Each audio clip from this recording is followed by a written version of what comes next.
Cook with संध्यामध्ये आपलं स्वागत आहे. आपण बनवतोय गुळाची करंजी.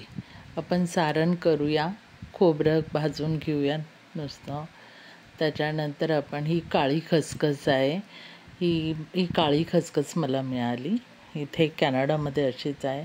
नंतर ड्रायफ्रूट टाकूया आणि गूळ टाकूया. गुळाची आपण करंजी बनवतोय आणि गुळाचं पावडर टाकली बस. आणि मी रवा वगैरे टाकलेला नाही आहे. हे 2 वाटी मैदा घेतला, थोडंसं मोहन घेतलं, जास्त नाही घेतलं. थोडंसं मीठ टाकून आपण डो बनवून घेऊया. आणि जास्त मोहन टाकायची गरज नाही आहे. आणि थोडं थोडं पाणी करून घट्ट पिठाचा उंडा मळायला. आणि 4 चमचे कॉर्नफ्लॉवर आणि तूप घट्टच करायचं, जास्त पातळ वगैरे करायचं नाही. हे कॉर्नफ्लॉवर टाकलेलं आहे आणि त्याचे गोळे करून घेतो. गोळे करून घेतले का 4 पदरी छोटे केले तरी ते खेचता येतात.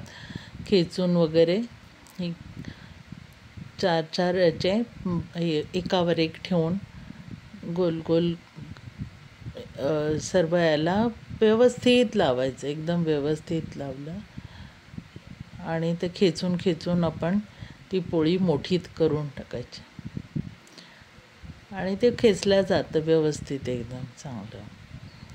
आणि हलक्या हाताने गोल गोल गोळे करून, गोल गोल उंडी करून आणि कापायचं.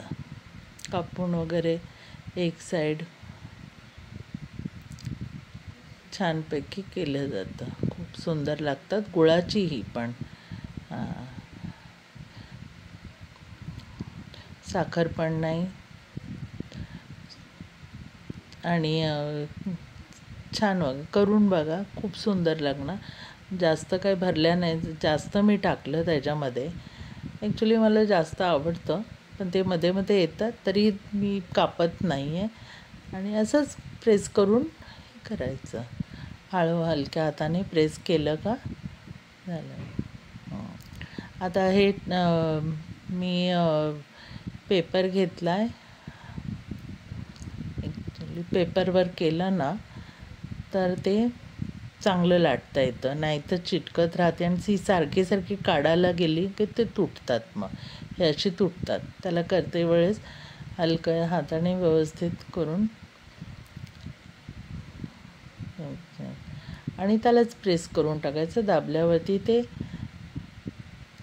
कोणी डिझाईन करा, मला नाही येत ती डिझाईन करता, मी आपली साधी करते. पण ही करंजी फुटत पण नाही आहे. बाकी साखरेच्या करतात तर ते फुटल्या जातात. आणि खूप खारीसारखी अगदी लागते. खरपूस भाजायची, सुंदर अशी तयार.